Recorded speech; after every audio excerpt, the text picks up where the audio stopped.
Welcome to Free Human, a podcast where we explore the intersection of creativity, self-actualization, and the dharmic path. I'm Indigo, a dharma coach, medicine woman, and multidisciplinary artist. I guide humans through the process of remembering their true self so they can live in alignment with their soul. You are art that breathes. Your life is art. It's your intimate relationship with self and the universe. Every feeling, thought, movement, experience, and creation is your art. Your soul is singing a song, and the notes are weaving through the universe. To sing your soul song is to be free. This podcast is the fire circle in my Dharma garden, a place where we share our soul stories and medicine, nurture our curiosity, and weave our prayers into the collective. Thank you for being here. I am very grateful. Hello, friends. I'm welcoming Megan Weaver Hook to this episode of the Free Human podcast. She is my closest friend of over 20 years and will be a reoccurring guest on the podcast. Megan is an interdisciplinary creator. She writes, designs, cooks, and animates. She is endlessly fascinated by the cosmos, the stars, plants and vegetation, theology, and mythology. She hopes to witness and share the story of the cosmos. Me and Megan have supported and witnessed each other's lives both personally and creatively through it all. Every creative idea, dream, and musing that we have ever had has been shared with each other. So this episode is profoundly deep for both of us. We crossed a huge threshold together by creating this episode. Creatively, Megan is able to explore into uncharted territory easily. She swims to the very end of multiple concepts and then goes beyond them. She weaves her new novel threads into something that has never been seen or experienced. She is a true visionary. One that is not swept up by the pace of the online world. She is a patient, long-form, and heart-centered creative.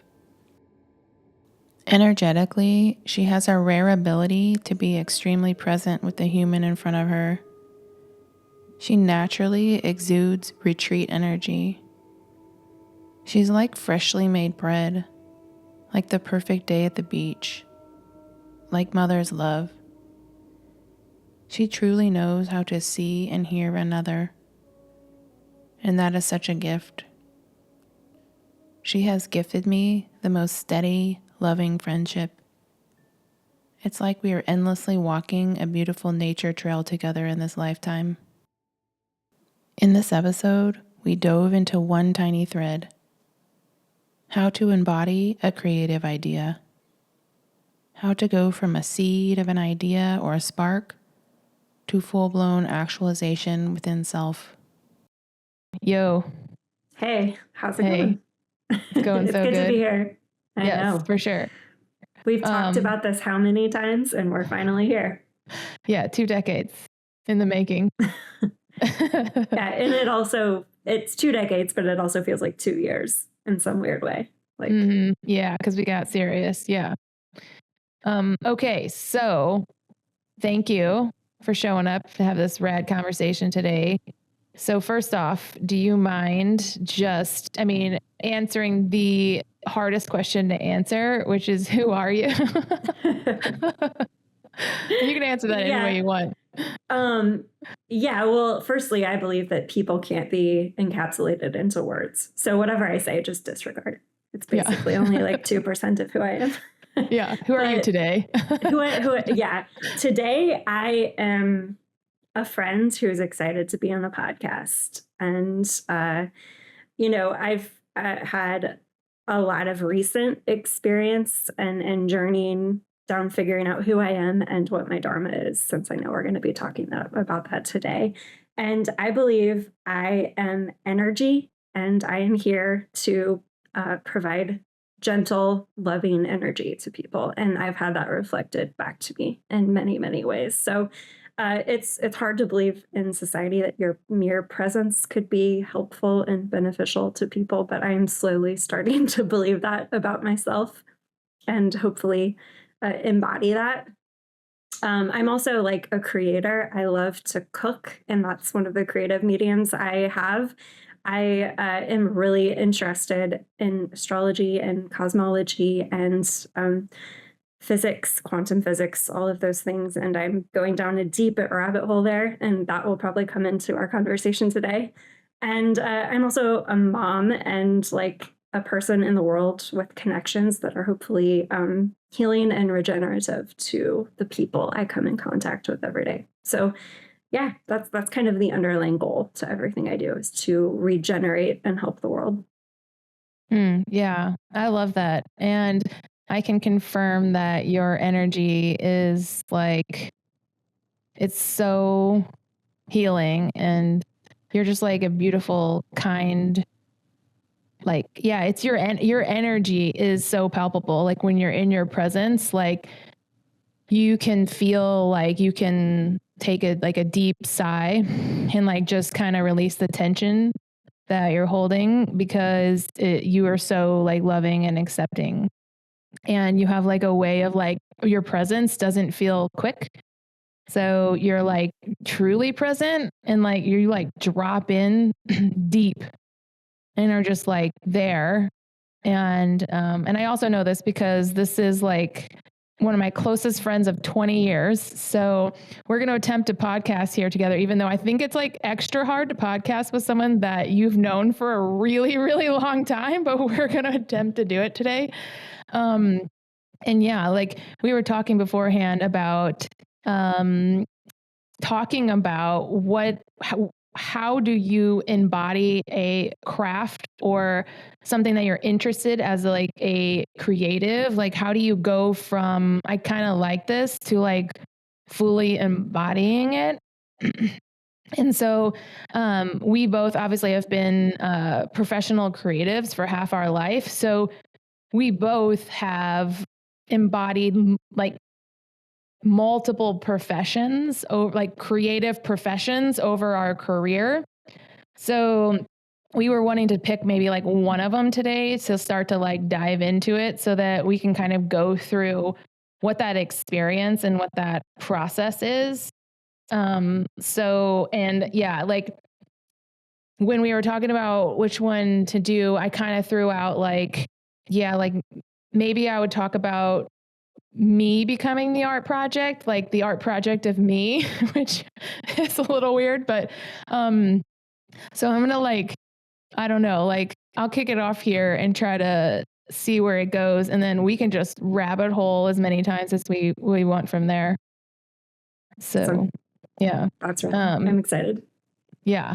So yeah, I think that after spending like almost 20 years making art for companies and other people, that when I finally started to work for myself and kind of open up that other door of like creativity that was more like coming from just solely inside of myself, that what happened for me was that I didn't just like pick one craft and then start making art in that category, such as like, I didn't just say like, now I'm going to do illustrations for myself. I kind of like just went straight into the like broad category of self actualization.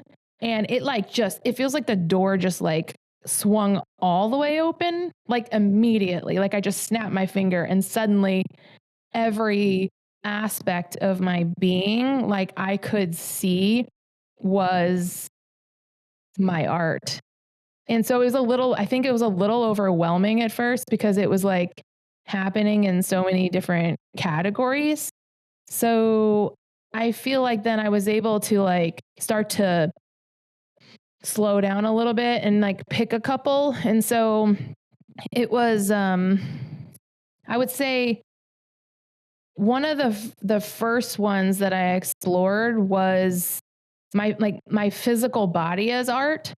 So for a long time in as being a creative director in the field like is digital art. I was working on a computer. So I feel like for the longest time like my physical body had nothing to do with the art that I made. Like my physical body didn't move. And here I am like using a mouse on a keyboard, right? Everything's like in my mind. And so when I realized that like my physical body like was a portal basically for making art, like when I started to explore that, what happened was just it felt like overnight I just started like ecstatic dancing. I started like evaluating what clothes I was actually wearing. And so the clothing is really interesting because for most of my life, I didn't really think about clothing very much. I just thought like that shirt's nice enough. Like that was like about as far as it went. But then I started to ask myself like, is this piece of clothing like, does it like, can I pick one out that feels like me? And so I started searching out like a piece of clothing that felt like it was aligned with my soul. And I happened to come across a couple of pieces like that. And when I put them on, it was like an alchemical journey like happened. It was not just like I put on like a blue shirt today. It was like my life began to shift. And then I started to see that as an artist, like how we work with every aspect of our life is it informs what ends up ultimately coming through us, what we end up embodying and then like expressing out. And that's where I was like, I really, really, really started to deeply feel how to make original art through that process. And then it started coming out. Not only original art, but then like my gifts started coming out. So it was just like now that I'm like talking to you right now, I'm like, wow, there was a lot happening at once for me. And so to even pinpoint one thing feels really complicated. So I'm gonna ask you. So yeah, like what's something that you discovered that you wanted to pursue and like what was that path like? Yeah, that's a really big, good question. Before I answer that, I just want to reflect a little bit on what you shared. Yeah. So, I had a front row seat, being your close friend. I had a front row seat to this process you speak of, and it was really fascinating to witness. And I, it almost reminded me of when you watch a documentary of a celebrity or somebody who has a fascinating life and can outwardly express their inner worlds more competently, and you see their like sorrow, their journey, their breakthrough. And I know that sounds cliche and basic, but to see that in your friend, like I just kept thinking to myself, she needs to write a book about this, one. And two, I wish I could film a documentary and help other people see this, because I could just see how deeply moving and beneficial it was for you. And by osmosis, it was for me too. And you sparked my own inner journey as well, just by witnessing your journey. So it's powerful stuff. And yeah, I so many things came up as I was listening to you, but on the topic of clothes, like they have energy too, right? Clothes have energy. Objects, all objects have some sort of energy, some sort of story behind it. And we used to work in advertising and marketing. And when you can assign a story to something, it becomes more valuable. We know that, right? And it's effective in ulterior ways, but also it can be really, really effective in helping somebody like outwardly express. And I remember watching you work and you'd be listening to music in your AirPods and like moving, and I could see your body almost wanting to like break out of this 2D plane into the 3D as you were working on these flat screen designs for your entire career. So it felt like you had all these parts that just wanted to break out, and I could kind of see them. And then I was so excited to see them finally break through in this like chat forum we had going as you were going through that process. Yeah, that's a really good cool. point. I had a hard time staying in my seat. And that was at that moment where I was like, I can't sit in this seat anymore. And then like, and I love that you brought up color because essentially part of our job for 20 years was being a colorist. Because in the design world, I mean, you're working with color constantly. And it kind of goes back to what I was saying about clothing and like how clothing actually is part of not only your expression of self, but it can be tied into your dharmic path. It could be like there's like deep spiritual messages, insight, whatever, in these things. And so it reminded me of, okay, because I was like, I couldn't pull a thread earlier. I was like, which one do I dive into? And I like literally now that you said that, I'm like, okay, so to kind of open the color door, I like as a child, when I would see those like neon glow sticks, the purple ones, the purple blue ones, I don't know if they were blue or purple, like it just depends. But I like wanted to go inside the glow stick.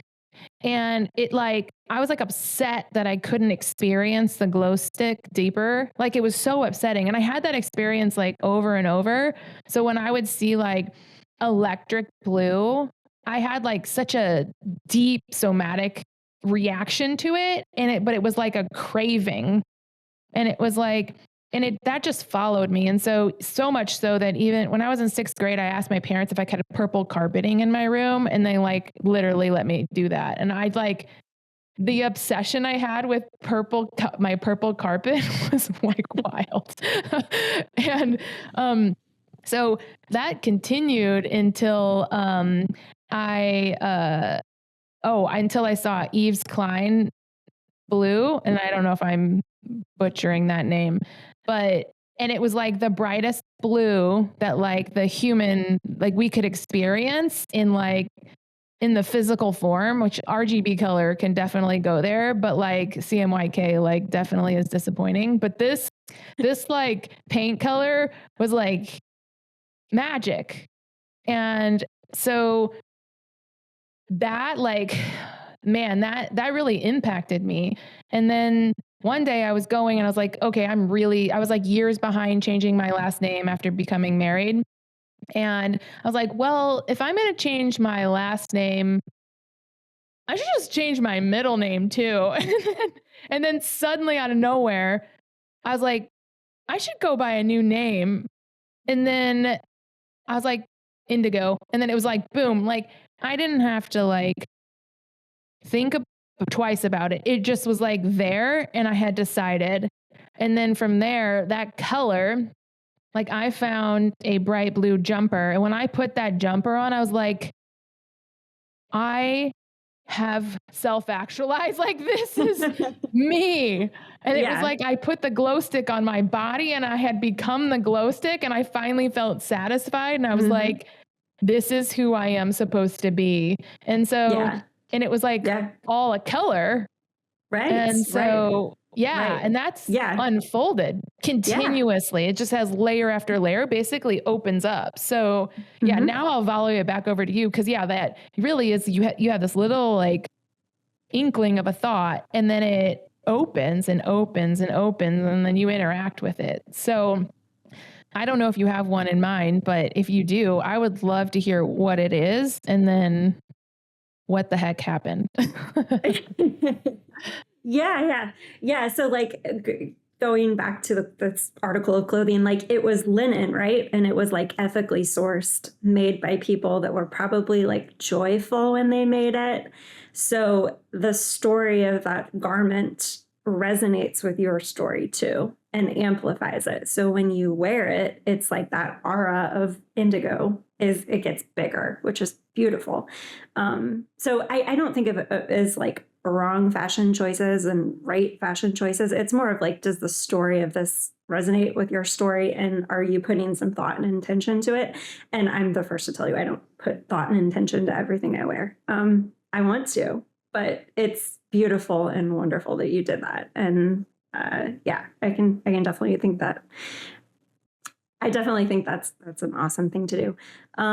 So in terms of my story, of figuring out my dharma and just like my path of discovery of who I am, what my soul purpose is, and how I'm supposed to express that through art. I was drawn to first the Myers-Briggs personality test and then Enneagram, and I kind of went through the gamut in trying to let the world tell me who I am, and then take that as fact and implement that into myself and embody it. So I was trying to externalize my purpose and look outside of myself for what that could be. And I think a lot of people do that. And that comes from a place of me just really diving into the energy of other people. And what you call a space holder or an empath. I think there's many types of empath. I'm certainly one kind of them. And I learn about myself through other people, as odd as that sounds. And I learn about myself through how I connect to my outside world. And I think it's a symbiotic relationship. And to ignore that relationship with the outside world as we try to figure out ourselves is a mistake. I think you have to look inwardly and outward and to community.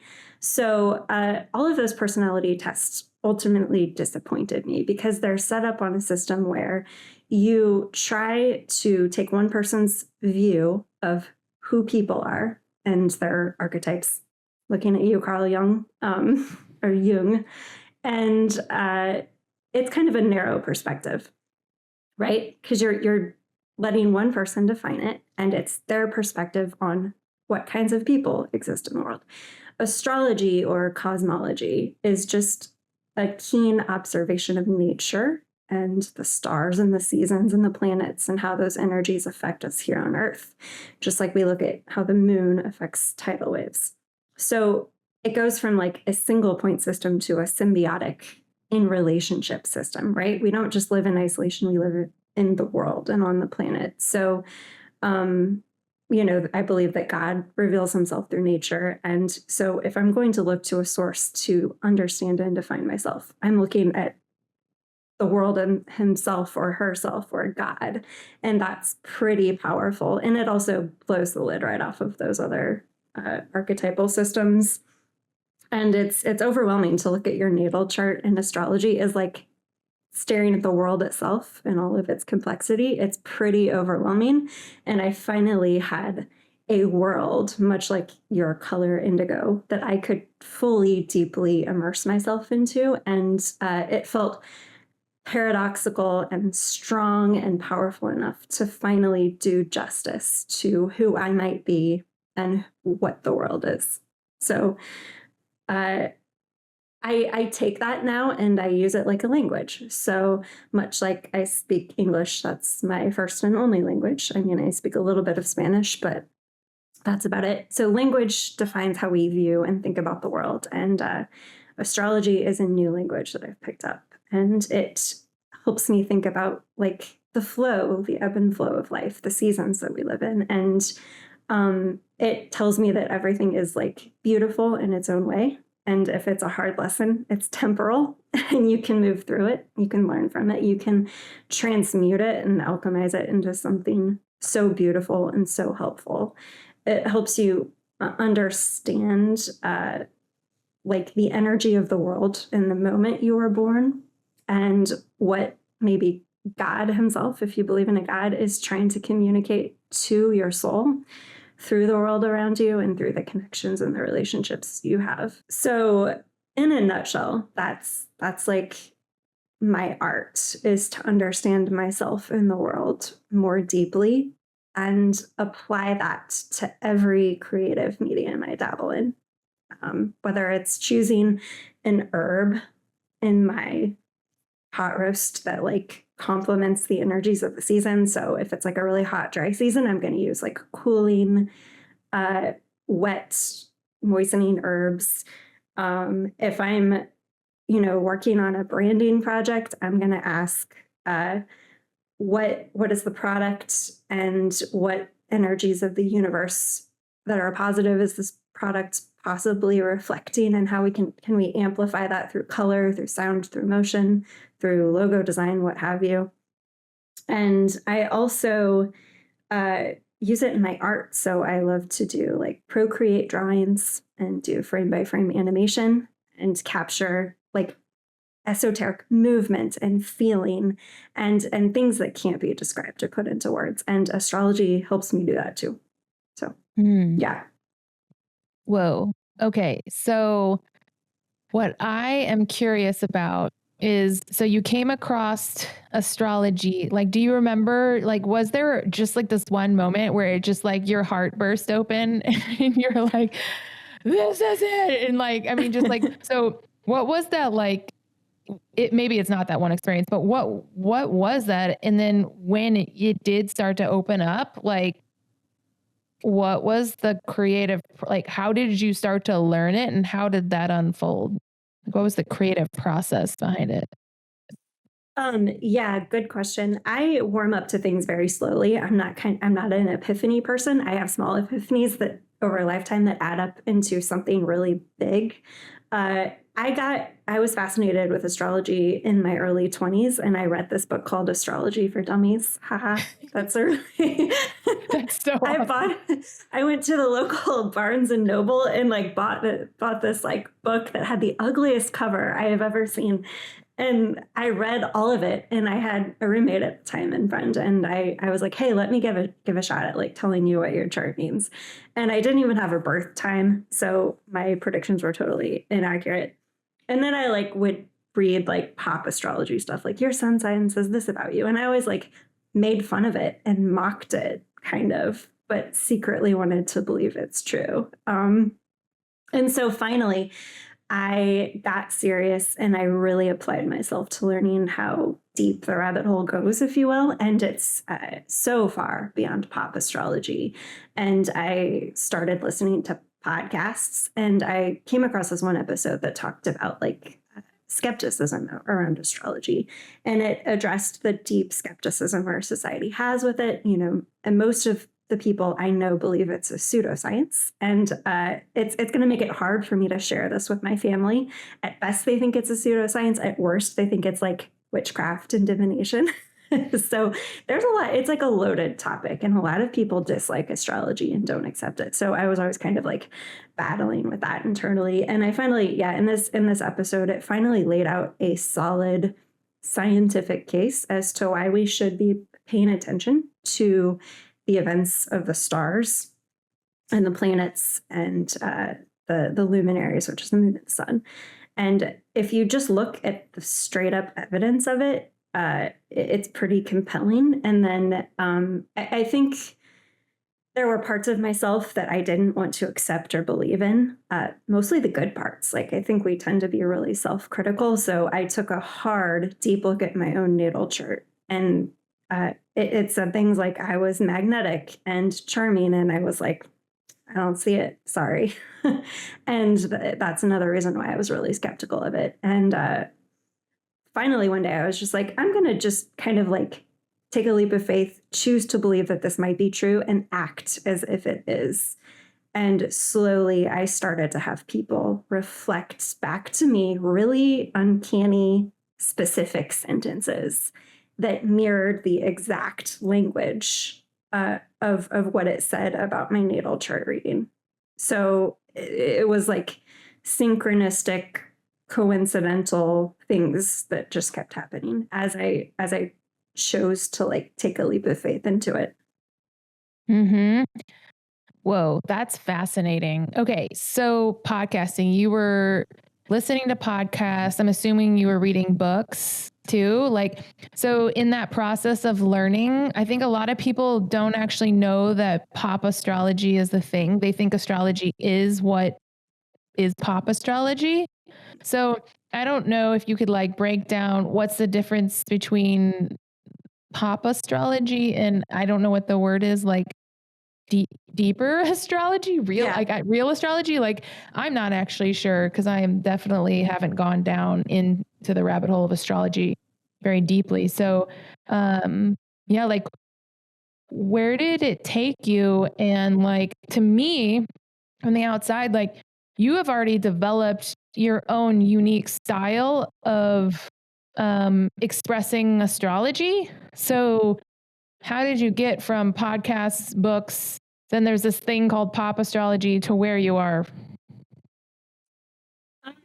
Yeah, so I have a deep skepticism for specific people's opinion on the world and cultures' opinions on the world. And so if you take it back to like the Sumerians or the Greeks or the Romans, they believe that like the planets are patterned after their god of war or their Inanna, the god of the love who had to travel to the underworld. All of these are beautiful, valid mythologies. However, I don't believe any culture that's ever existed on Earth isn't flawed in some way. So our strengths and our weaknesses tend to show up in the stories we tell in our mythologies. So I like to take a really, really broad view. And when I did that, when I started to look at astrology and these myths across cultures, from Vedic astrology, which is Indian, to the Native Americans that lived in what is now the Western United States. Like all of their myths started to have really wild and uncanny resemblances to each other.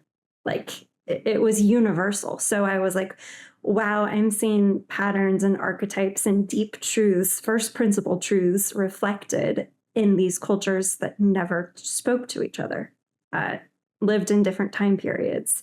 Some of the astrology traditions were passed down orally or written, but largely these cultures were coming out with this information and this belief system simply by staring at the stars at night. And if you think about what TV and entertainment and our phones are to us today, the stars were that to these ancient cultures. Like they weren't ready to go to bed yet, right? So they just like are like, well, there's a comet. I wonder if it's going to move 2 degrees tonight. Like it, so it was their form of entertainment, and they had to start projecting myths onto the sky because they were probably just bored. And then, like, you also factor in that they navigated the seas by that. They knew what time of day it was. Their whole life revolved around an understanding of their relationship to the sky. And it was like a god to them. And so I won't be so bold as to say I know the truth of everything. I don't think I have the whole truth, but all I can do is follow it and chase it for the rest of my days. And I think, you know, looking to these things that cross cultures and transcend any people groups, whether they have strengths or weaknesses, is really a powerful way to chase truth and to chase the meaning of life. So yeah, that was a long, windy way of answering one small part of your question. But I think, you know, also just to get into some of the tactical pieces of astrology, we all have all of the energies in us, right? Our natal charts have every single sign in it. So you could say, my sun sign is in Gemini, and I don't resonate with being a Gemini. Well, that's just one of your planets. You have like 12 other planets, I believe, in your chart, and all of those say something about you. So it's that your picture is too narrow. If you zoomed out a little bit and looked at the entire sky or your entire chart, it would probably resonate with you on a deeper level. And it also speaks to like parts work and some modern psychology concepts where we have these parts in us that we've rejected or put into shadow or not realized that we have yet, but they're all there. They're all in us. And so astrology is like it's a tool or a way to believe in yourself and to believe that you have all of those things in you that you seek, that you can be your own source and your own compass in life. So it's very empowering. And then beyond that, there are some problematic things with these myths that we say of, like, Mars is the god of war. So that means if Mars is coming through my moon in my natal chart, something horrible is going to happen to me tomorrow. Ugh. And it, like, astrology is used as a tool to strike fear in people. And I don't necessarily believe that's the right way to go or the right way to look at astrology. I like to use it as a tool to regenerate and renew and give hope to people and help them understand themselves. So I think there are parts of astrology that need to be undone and rebuilt with a bigger perspective, with a bigger picture. And that gets us right back to nature. It's not about what some culture wanted to do with their army back in 10,000 BC. It's about, like, these archetypal energies that we feel. And one of the best ways to have a relationship to the sky or astrology is just to sit out and feel it for yourself and look at the stars. Mm-hmm. So Yeah, I like how you were kind of starting to break down the aspects of what pop astrology is, which is, I think, anytime you're listening to anything about astrology and it's like got fear in it or it's got some caricature in it, like that's kind of like the two things I feel like are pop astrology. And it's like it blankets over the entire space for the most part. And so for you, like, are you pulling from a certain style, or you're saying that you have sat with it and actually like developed your own style? Like, how does that work if you're an astrologer? yeah, well, it's a lifelong practice for most. So it's going to take me a lifetime to truly develop my own way of doing astrology. So I'm right in the thick of it. I can't say I have like a fully developed thesis yet, but I'm really excited just to get back to earth energy. So, like, the four elements, or five, if you're looking at the I Ching or Chinese astrology: earth, air, fire, and water. And then there's the concept of, like, an energy that gets something started. So, like, catalyst energy. There's fixed ground energy that controls and rules. And then there's ending energy, which transmutes something into something new. So you combine those four elements with those three modalities, and you get some really rich insight as to what signs mean. And you don't really need to go any further than that. It's so I'm getting into, like, science, and I'm looking at, to, like, what is the makeup of H2O? What is the makeup of water? And how does water interact with other alchemical substances in the earth? And can that teach us about Cancer, Scorpio, and Pisces? Because those are the three water signs. So I'm really, really stripping it down and paring it down to, like, a practice of science and understanding of science, and then also just something really, really basic and non-threatening, like water, something that's essential to life. Mm-hmm. Yeah, that's so beautiful. I like the stripping down, and I like how you have done some readings for me. I've just never heard anybody talk like you do when it comes to astrology.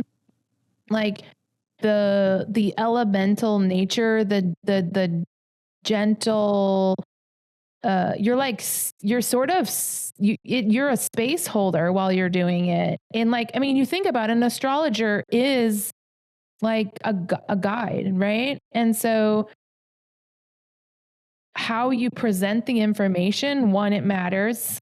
Like, your worldview matters, your energy matters. Like, it's like that you're in a deep container when you're getting an astrology reading, because a lot of times, like, people are kind of doing it loosely, but they're actually throwing around really deep information that I see. Like, sometimes people will take like this pop astrology concept, and then it will become a deeply rooted belief inside themselves that has like a negative connotation to it.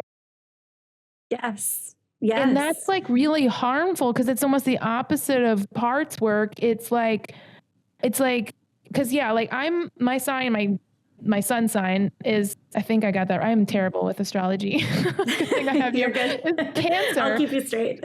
So everyone thinks I cry Yeah. all the time. And I'm like, like, or like they like project the pop astrology Mm-hmm. onto me. And I'm like, well, the other day I said, well, maybe I cry, but like, I don't think I cry any more than anybody else. I was like, we all cry. I'm Yes, like, yeah, we all have Cancer in our chart somewhere. Mm-hmm. And that energy manifests in our lives in some way. For you, it's just closer to your aura and your innate soul's purpose.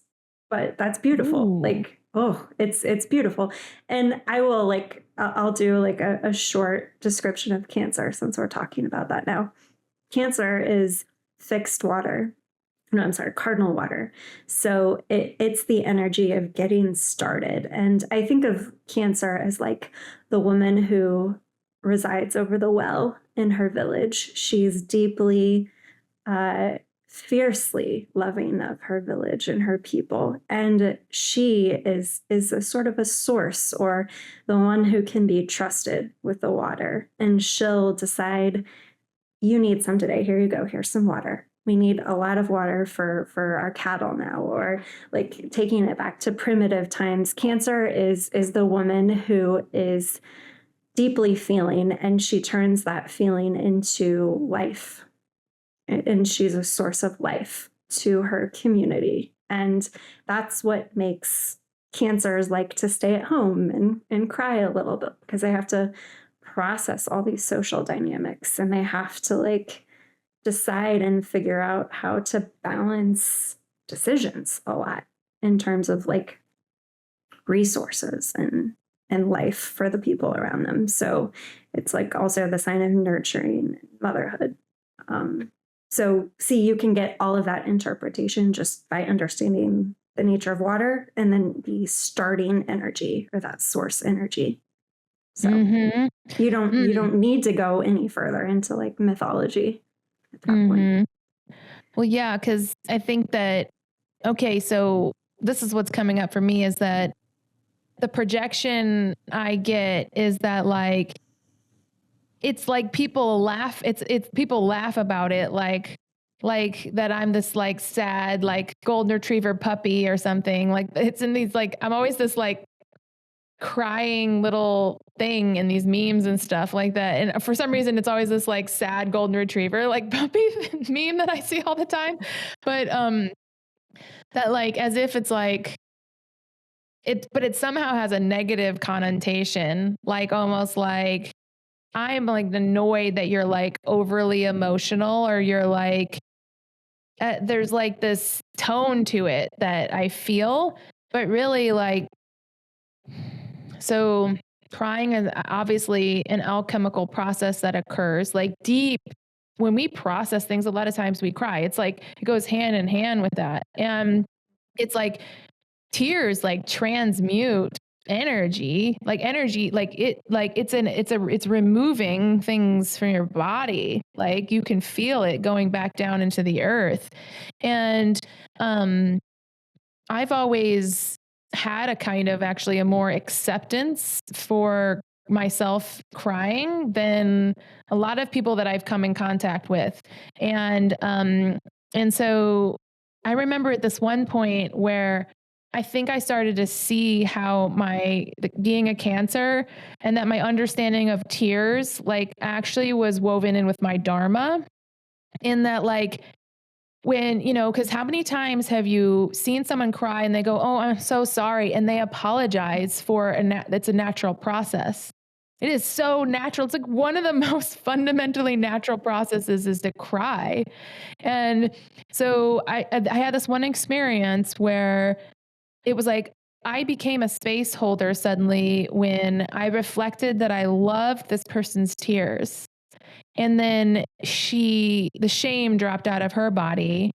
And then I remember I said, I love tears. I said, I'm going to make soup with your tears. I'm going to make art with your tears. And I was like, oh, and then at that moment I started to like move with the tears, and like, and then like this ecosystem created, and then alchemy happened for this person, like deep, like process, like completed, because she was able to like boom and like really open it up. And so tear alchemy is something that like I kind of like kind of hold a little, and it's like that's funny now that I am saying this because of my sign being Cancer, that yeah, like I do have a deep understanding of tears. And you know, it's there's like there's even more layers to it, because it kind of ties back to, I think, yeah, I think the other layer to it is just the like what you were saying about like what it means to be a water sign. So, which, like I said, I cannot describe astrology at all. So, like, do you have like an explanation for like what it feels like to be a water sign? Yeah. So I'm a Pisces, which is mutable water. That's not my sun sign, but that's my rising sign. And I have a ton of personal planets in the sign of Pisces. And even my sun sign is like on the Aquarius Pisces cusp. So that's my dominant element in my chart, in short. And I think to be a water sign, it's understanding intuition and emotion. So if you think about water and liquids at large, they're a source of life. Civilizations crowd around rivers and ocean outlets. Um, you can't live without water, right? You can't start a town in the desert, except like in modern times with technology. And so it also is where plants grow. And you think of like the rivers and tributaries of our veins, and the source of our heart flowing out to the rest of our body. So to be water is to uh, constantly in your life traverse the sacred sources of life. So I'll just let that sit for a while. It's to traverse the sacred sources of life and to never venture too far beyond them. So water is polarizing. Water is covetable. People war and fight over water. People, um, you know, are kind of like always trying to contain it and move it around at will, but water can't be contained. It evaporates. I'm a Pisces, so I'm like the end water that evaporates and vanishes without a trace and permeates rocks that are thousands of years old, and I go where I will. So water is a very powerful element too, but it also has an effect of slow erosion. So sometimes the effects of water are almost imperceptible. So to be a water sign is to be at the source of life and uncontainable, which I think is really beautiful. And to be that feels a little bit like you're always a little bit of a mirror for people. Like, I'm sure you can relate to the concept of people projecting their worst fears and fantasies on you and kind of like wanting to contain you and control you. I think a lot of water signs face that and deal with that in life. I sure can. Yes. So we have that in common. And there are like battles and pros and cons to every sign, of course. But those are some of the unique ones related to water. I really love how you describe that. Just like listening to you talk about it from like the lens of like the elemental, like just in general, like it, but it's poetic. You talk through like you've got your own, like you were saying, you're speaking the language, but what I hear is like an original poet.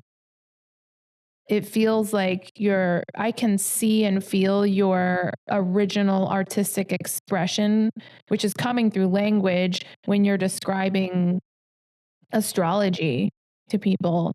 And like it, it has a deep, yeah, like sense. I like relax after I hear you describe it. Like there's a level of like, you do it so well in a way that like allows me to accept things within myself and move them in such a gentle way that I think it's like there's a lot of beauty in that versus like the like abrupt. I've had some astrology readings that feel like the person is telling me who I am in such a definitive way that it like I have a contraction when I hear it. Like it feels too like it's like as if they think God's speaking or something. And like it's like it versus like but in a telling way. But you have like a really you almost like water. It's like this you kind of flowing. It's really flowy, and so it moves gently but deep. Thank you. That's very meaningful. I'm gonna need to find somebody who has like primary earth energy, fire energy, and like the other fourth one, and then we can be like the Fantastic Four, and we'll all just like flow in our elements and team up one day. That would be really fun. But yeah, like to circle back on what you said about tears, that's so true. And it's especially true of that Cancer element. Tears are a gift. Like if you think about someone crying, they're being vulnerable. It's a great gift to have somebody who trusts you enough to cry in front of you. And tears will speak what society will not, right? Tears often alert us to an issue or a problem that we need to face, either collectively or individually. And to be given that gift of pain through somebody else is so profound. And so that's the beauty of Cancer. They well up, like the well analogy again comes up. You well up with tears. It's this overflowing source of life that wants to come through you and heal the land and provide like energy. And you can't control it. If you tried to control it, you would be like dammed up and like you're like a non-functioning well. So you would be denying your soul's purpose. So tears are your gift to the world. I never thought of it that way, but yeah, you're making soup with it, which is really awesome. Yeah. And it's so funny that you brought it back because when I was talking about that earlier, I lost my train of thought and didn't complete my entire dharmic story. And here we are. You brought it right back to where I was. So thank you. So yeah, as a Cancer, like what I discovered was like my core essence is actually tenderness. And so yeah, like it's like the emotionality and experience that's happening within my body and when I'm perceiving the world has a tenderness to it. It has like the fabric and makeup of what I'm seeing and feeling when I like allow myself to feel it and then express through it. It's like when I show up that way, that's my dharmic expression. And when I do it, it has like uh I receive back like an experience that is like powerful and feels different. I can tell when I've done it that I expressed my my dharma, my authentic self in that. And it can be really scary because I have to like feel, it's like I'm feeling into it and allowing myself to be like it's not like tender like inner child present tender. It's like the preciousness of the human experience, I can tap into that. And when I tap into that, it feels so precious. And sometimes, just not at all, like just sometimes what comes through is so tender and raw and real that it like has it's like the energy is it just like it just fills, and you can feel that other people when they do that in their unique expression, like when you really can sense someone's in their pocket of themselves and they express, it like heals you inside. It like it affects you. It like transmutes things inside of you. And so yeah, like I Absolutely. really like how the thought of like astrology like allowing you to not allow, maybe allow is not the right word, but it shines a light on these authentic threads inside of yourself that you can then pull on. Yes. Yeah, absolutely. And, you know, with water being or Cancer being cardinal water or starting energy water, you have a tsunami inside of you as well. And all kinds of like, think of all of the forces of water. And it's much like air is very heady and it's like a top down source. Water rises up within us. It comes from this deep sacral gut heart place. So to be a water sign is to just operate from that deep seated soul and inside of you and heart and gut. So we have all of the elements in us, but being a water sign is beautiful because you speak and communicate and express primarily through that water archetype. So yeah, it's incredible. But Yeah. you have the others at your beck and call too: the fire, the earth, Yeah. and the air.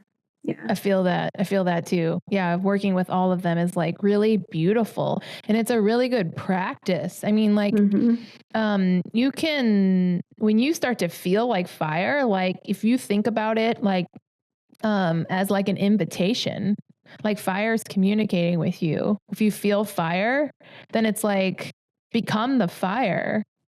Like see what fire, how fire moves through you, what it feels like, how to dance with it, how to like write with it, how to make art with it. Like really you can really, like it's a friend. Like if you treat fire or the other elements like a friend and you start to move around with them, like that it like